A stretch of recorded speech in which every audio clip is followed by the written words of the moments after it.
know this view. Glass, concrete, traffic, and noise. But hidden inside this grid is a wilderness you were never shown. To a bird, these hard edges feel just like cliffs. A silent hunter waits here, watching the city below.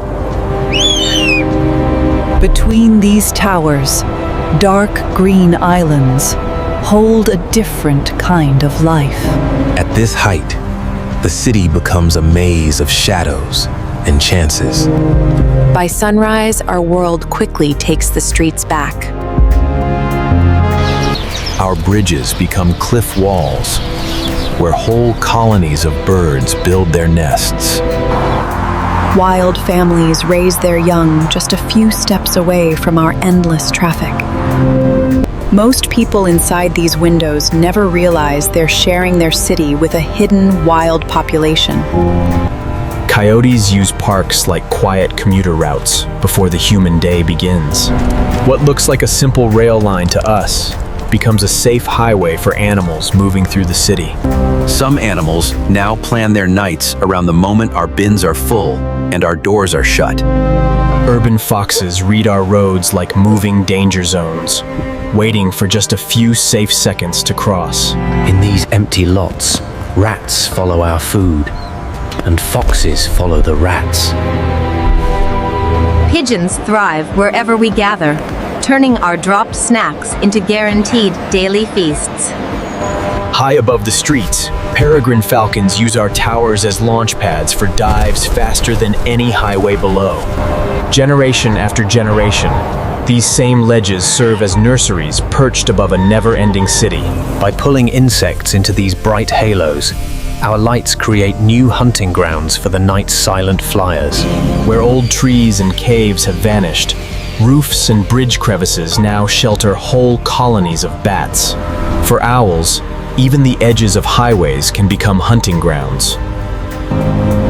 But our lights can also tear holes in the natural night. In many cities, a growing share of wild diets now comes directly from us. Some grow bold living close to us, while others stay ghosts at the edges of our light. In some cities, well-fed coyotes even outlive many of their wildland cousins. Whole families grow up in tiny hidden corners that we rarely even notice. We usually only talk about urban wildlife when there's a problem. What feels like kindness can teach wild animals to come dangerously close. When boundaries blur like this, pets, livestock, and wildlife all share the risk. Projects like this help turn fear and mystery into curiosity and understanding. Across the world, ordinary people are quietly mapping the wild lives hidden in their own streets. When we design cities with green spaces and crossings, we carve out room for wildlife instead of pushing it away. Smarter lighting can keep people safe while still leaving pockets of darkness for the night's wild travelers. Something as simple as securing our waste can switch entire animal routines on and off. In many places, these rooftop neighbors are protected by law, and the city is required to make room for them. Tiny changes like these, repeated across thousands of homes, can stitch together whole new networks of habitat. Seen this way, the city stops being just buildings and roads and becomes an ecosystem of roots, territories, and relationships.